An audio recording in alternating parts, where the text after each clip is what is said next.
जीवन नैया डूब रही है, जीवन नैया डूब रही है, बहु से तार दे माँ, नमन चरणों में सार दे माँ, नमन चरणों में सार दे माँ। हमारा देश क्या था और आज क्या हो गया? हम वो विश्व गुरु थे। कहने का प्रयास किया है कि अरुण प्रदीप्त जहां हिमालय के शिखरों से शिव की जटा से धार जानवी ने पाई है। अरुण प्रदीप्त जहां हिमालय के शिखरों से शिव द्वारका बसाई है। धन बल बुद्धि सब मिलती है नारियों से, वंदना देवों ने खुद मुख से सुनाई है, वंदना देवों ने खुद मुख से सुनाई है। पाप बड़ा है उस धरती पर, पाप बड़ा है उस धरती पर, दुष्ट मार दे माँ, नमन चरणों में सार दे माँ, नमन चरणों में सार दे माँ।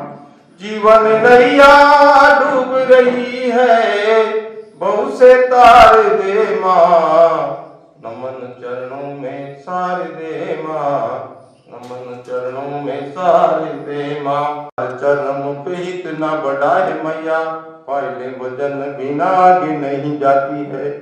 भ्रष्टाचार चरम पे इतना बड़ा है मैया, पायले वजन बिना आगे नहीं जाती है। राजा भोज गंगू तेली दोनों एक सम हुए, रिश्वत बिना इन्हें नींद नहीं आती है। तो जानते पगार ही ने मिलती है कितनी सी, जानते पगार ही ने मिलती है कितनी सी, गाड़ी घोड़े कोटियां कैसे बन जाती है।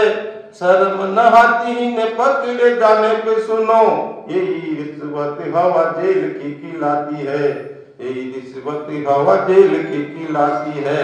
तो लूटा खूब लूट रहे अब भी संस्कार दे माँ, नमन चरणों में सारे दे माँ, नमन चरणों में सारे दे माँ। और अंतिम पद है, महिलाओं के साथ इस तरह की ज्ञान, छोटी छोटी बालिकाओं के साथ जो अपराध होता है उस पर करने का प्रयास। होशी गुल बने पहले ही यहाँ लुट जाती है, कलियों को नोच रही बमूरों की मत होशी, गुल बने पहले ही यहाँ लुट जाती है। न्याय की गुहार लेने न्यायालय में जाते जाते, तुलसी शाखा में नमी बचा नहीं पाती है। सहयोग से छपी पुस्तक का लोकार्पण साहित्य अकादमी उदयपुर के अध्यक्ष डॉक्टर दुलाराम साहड़ के मुख्य आतिथ्य में अध्यक्ष डॉक्टर अमर सिंह जी शेखावत, अभिनेता अफजल हसन गौरी, वरिष्ठ पत्रकार जेपी जोशी जी बाला से पधारे, कवि नथुराज जी निर्भय द्वारा पुस्तक का लोकार्पण किया जा रहा है। इस कार्यक्रम का आयोजन चक्र फिल्म प्रोडक्शन के द्वारा किया गया है।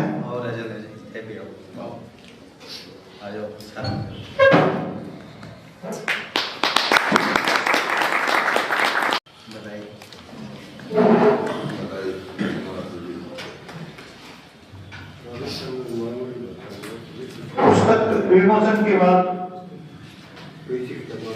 विशिष्ट अतिथि बारह से पधारे नथुलाल जी निर्भय से आग्रह करूंगा कि भाई और 2 शब्द।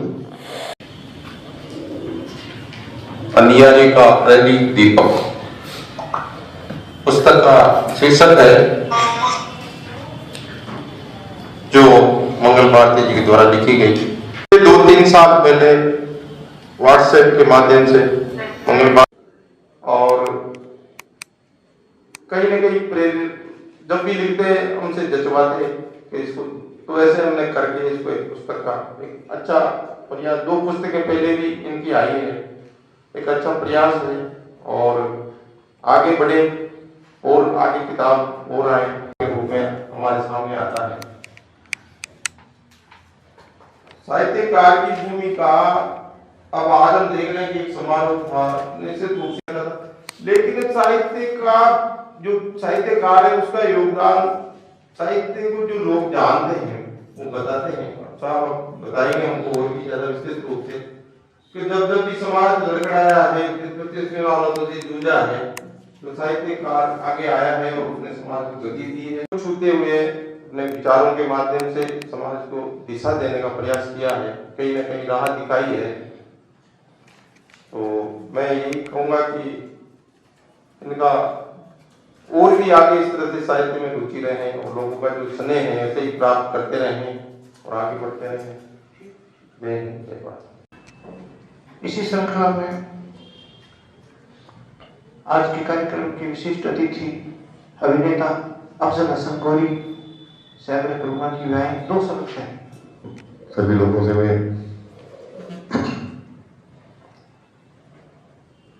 थोड़ी सी मेरे को बोलने में दिक्कत आ रही है, इसलिए मैं अब सब लोग जो उपस्थित हुए उनको मैं धन्यवाद देना चाहता हूँ।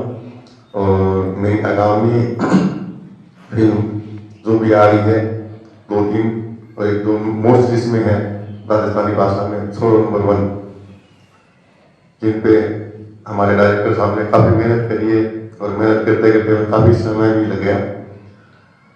तो अब जो निकल के आई है काफ़ी अच्छी फिल्म बनी है, उसके बारे में तो आप देखोगे तो पता चल ही जाएगा। लेकिन आप लोगों ने जो ये साहित्य का प्रोग्राम करा, इसमें हम लोगों का जो हिस्सा है फिल्म इंडस्ट्री का वो बहुत ही महत्वपूर्ण है। साहित्य से ही फिल्मों का जन्म हुआ। जब तक साहित्य नहीं था फिल्म की कोई बनाने की सोचता रहता, साहित्य में जो कुछ बताया गया उसको हमने कला के रूप में दिखाने की कोशिश करी, तब जाके फिल्मों का निर्माण होने लगा। के लिखते हैं, जबकि मेरे हिसाब से शुरू में इतना ज्यादा माहौल नहीं है इन चीजों का, लेकिन फिर भी इन्होंने अथक प्रयास से जो अंधियारे के प्रति कविताएं लिखी है उनको हम पढ़ेंगे, देखेंगे, हमारे जीवन में उन्हें उतारने का प्रयास करेंगे। धन्यवाद। विशिष्ट अतिथि के रूप में उपस्थित वरिष्ठ पत्रकार जेपी जोशी जी से निवेदन करूंगा कि वे आए और 2 शब्द कहें। मुंबई बनाने गया तो सार्थक प्रयास कर रहे हैं, मैं उसके लिए उनका धन्यवाद देता हूँ। और आज के कार्यक्रम में जो ये पुस्तक का विमोचन है, मंगल जी व्यास जी ने जो पुस्तक लिखी है, जो शीर्षक दिया है अंधियारे का प्रहरी दीपक, उन्होंने उसमें सभी विषयों को सम्मिलित किया है, गरीबी को, अमीरी को, मन को, कुरीतियों को, और को। जैसा इन्होंने ये शीर्षक दिया उसी के अनुरूप उन्होंने कविताओं का किया है। तो कविताएं लिखी है। मेन चीज ये है कि हम कहते हैं दीपक तले अंधेरा, दिए तले अंधेरा, मतलब रोशनी देते हुए दिए वो अंधेरे को भी संरक्षण दे रहा है, उसका भी संरक्षण दे रहा है, ये नहीं कि उसको भगा रहा है, अपने नीचे उसको भी छुपा रहा है कि अंधेरा भी रहना चाहिए। इसी प्रकार से इन्होंने कविताओं में जो बातें लिखी है, कुरीतियां लिखी है, उन कुरीतियों को किस प्रकार से किया जाए, किस प्रकार से उनका किया जाए, मैंने कुछ उनका देखे शीर्षक तो वो अच्छा लगा है। तो इससे यह है कि हर चीज के विषय के अंदर में उसके गुण और अवगुणों को दोनों की समीक्षा करके किसी निर्णय पर पहुंचा जाना चाहिए। ऐसा इन्होंने सार्थक प्रयास किया है, मैं इसके लिए इनको धन्यवाद देता हूँ। चूरू जैसे क्षेत्र में, छोटे क्षेत्र में जहाँ स्कोप की कमी है, वहाँ इन्होंने सार्थक प्रयास किया है। वैसे ही भाई राजेंद्र जी ये सार्थक प्रयास कर रहे हैं कि इतनी फिल्में इन्होंने बनाई है छोटे से समय में, और फिल्मों का ऐसा बार लगा दिया है कि शायद चूरू को एक दूसरी मुंबई बना करके ही छोड़ेंगे। और मैं इसके लिए इनका आभारी नहीं, इनको धन्यवाद भी देता हूँ कि इन्होंने ऐसा सार्थक प्रयास चूरू में किया है।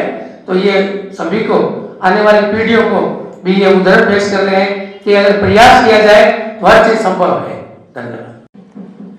लगभग 17 वर्ष पहले जेपी जी, जोशी जी, माधव जी, शर्मा जी को पत्रकारिता करते हुए देखा था सब, और उसी इनको देख के, इनके जोश और जज्बे को देख के ही मन में आया कि मैं भी पत्रकार बनूं। और आज 17 साल से इन्हीं के आशीर्वाद से बना बड़ा काम। इसी कड़ी में आज के कार्यक्रम के मुख्य अतिथि डॉक्टर दुलाराम जी सहारण, मैं हिंदी में लिखता था, इनका पोस्ट कार्ड गया एक दिन राजस्थानी में लिखा हुआ, मैंने देखा बूढ़े आदमी होंगे, कोई 105 उन्हें गांधी नगर में आया तो मिला। उसके बाद साधारण आमंत्रित। राजेंद्र शेखावत जी का साथ और संगत देने वाले छोरो नंबर 1 भाई अफजल गोरी साहब, 12 से पधारे निर्भय जी, और हम सब विविध विषयों पे जिनसे संवाद करते हुए कुछ सीखते हैं, आदरणीय जेपी जोशी जी, और आज इस कृति के रचयिता मंगलव्यास भारती जी। मैं सबसे पहले तो मंगलव्यास भारती जी को बधाई देता हूं कि आपकी लगन, आपकी निष्ठा किताब रूप में आई है, खूब बधाई। किताब में क्या है, क्या नहीं है, किससे सहमति है, किससे असहमति है, ये अलग विषय है, लेकिन किताब में जो उत्साह और जो जुनून मंगल जी का है उससे सबसे सहमति है, और उस उत्साह और जुनून का अभिनंदन करने, स्वागत करने हम सब यहाँ आए हैं।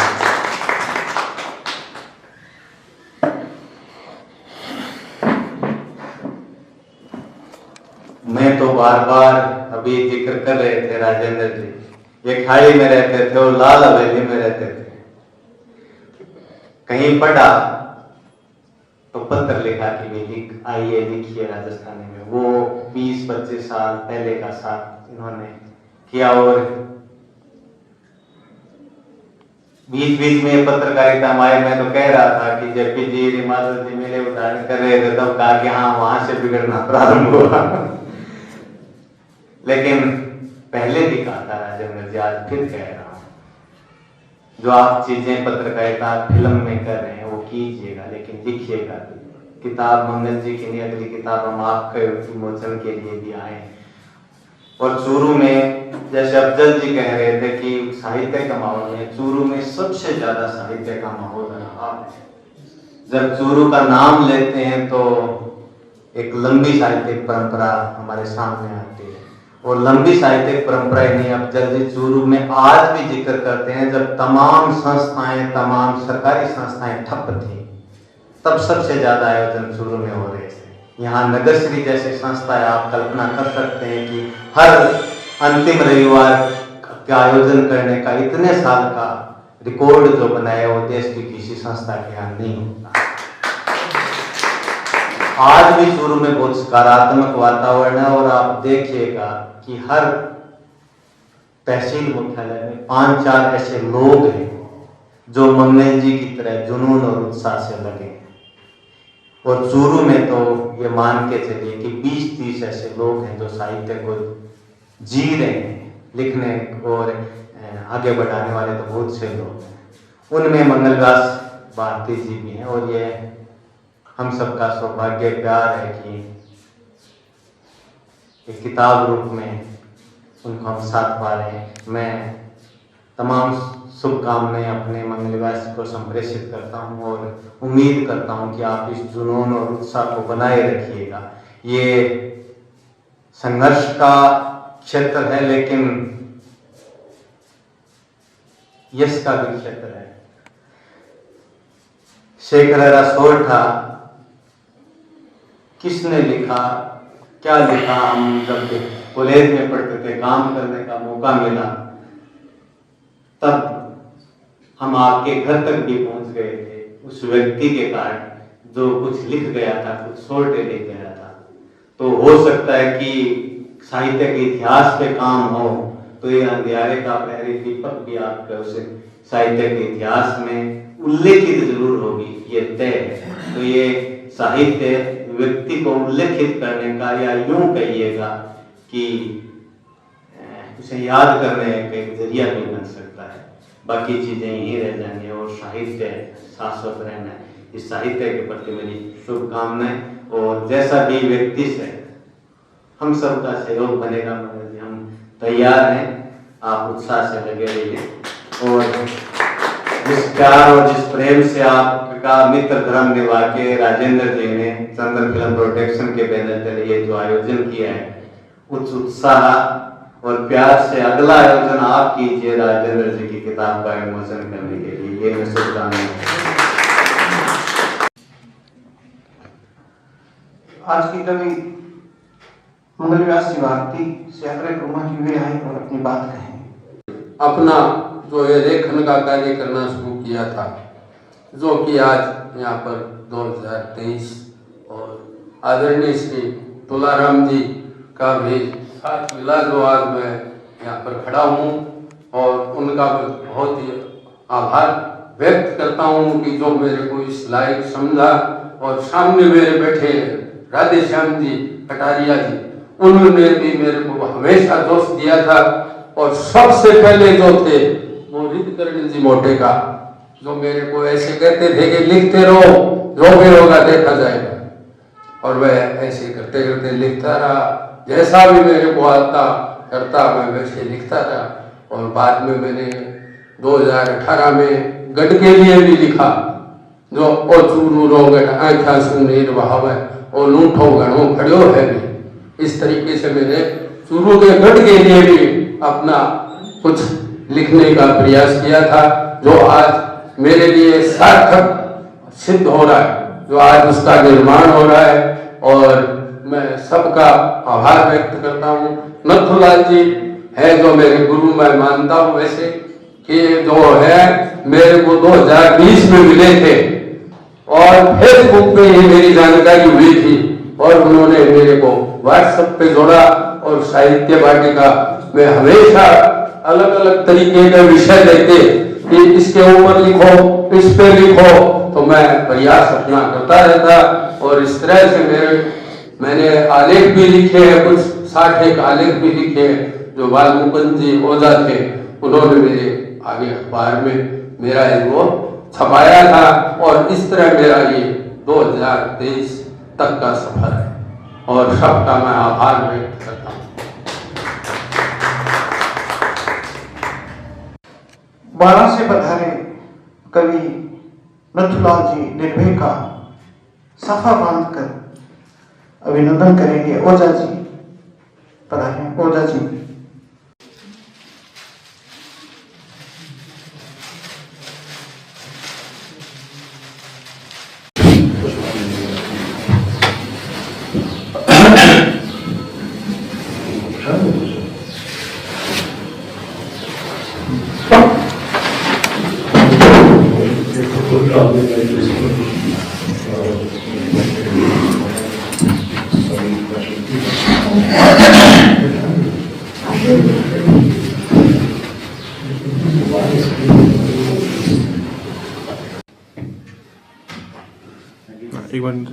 का माल्यार्पण करके अभिनंदन करें। इसी कड़ी में और अपना उद्बोधन करें। आज इस साहित्य अकादमी मंगल भारती जी की पुस्तक के विमोचन समारोह में आप सभी का स्वागत करता हूँ। समारोह के मुख्य अतिथि डॉक्टर दुलाराम जी सहारण, जो किसी परिचय के मोहताज नहीं है, जिन्होंने चूरू को एक बहुत बड़ी पहचान दी। सरकारी स्तर पर, राज्य स्तर पर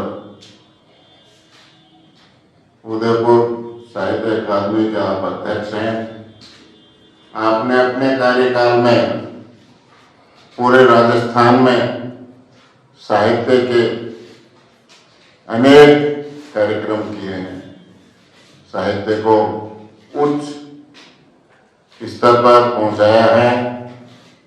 साथ ही साथ चूरू का बहुत बड़ा नाम रोशन किया है, जिसके लिए मैं इस मंच के तत्वावधान में आपका हार्दिक स्वागत एवं अभिनंदन करता हूँ।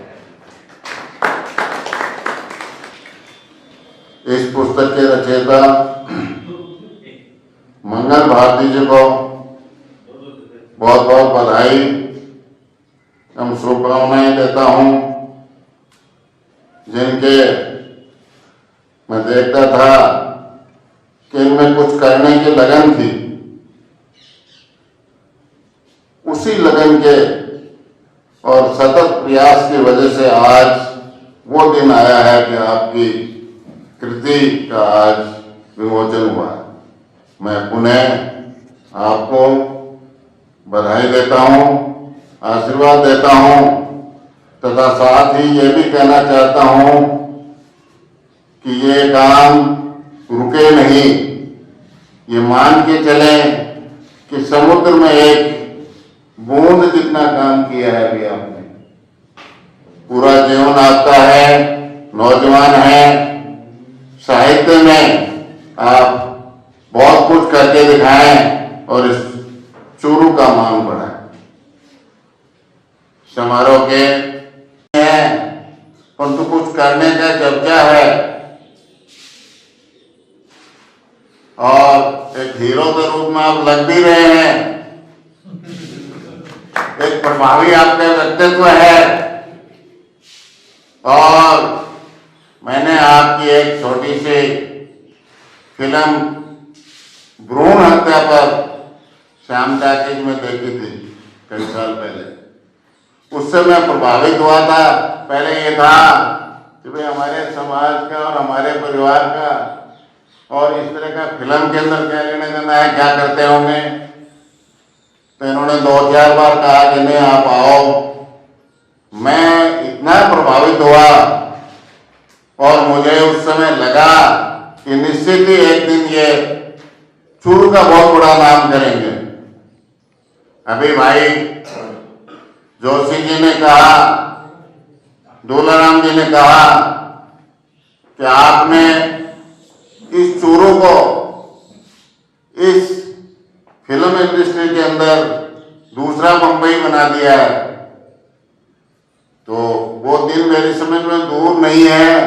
पैसे वाले बात अलग है, पैसे में भी आप कहीं कमजोर नहीं रहेंगे। आप साहित्य से जुड़े हुए हैं, पत्रकारिता से जुड़े हुए हैं और एक नया फील्ड लिया है।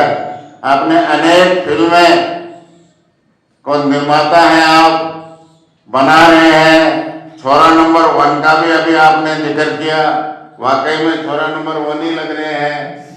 तो इस तरह से मैं सभी अतिथियों का स्वागत करता हूं और मेरा तो यही कहना है कि आदमी बड़ी सोच के साथ परंतु सतत प्रयास करता रहे तो उसको सफलता निश्चित मिलती है। सफलता मिलने में समय लगता है, परेशानियां आती हैं, झंझावात आते हैं। उन सब परिस्थितियों में अडिग रहते हुए, सभी मौसम को झेलते हुए जो आगे बढ़ता है उसी को बढ़ना कहते हैं। और इस मुकाम को हासिल करने में मंगल भारती जी और राजेंद्र सिंह जी निश्चित सफलता प्राप्त करेंगे, ऐसा मुझे पूर्ण विश्वास है। का अवसर दिया। आज का ये कार्यक्रम यहीं संपन्न होता है। सभी का एक बार पुनः आभार, धन्यवाद। फिर बैठेंगे।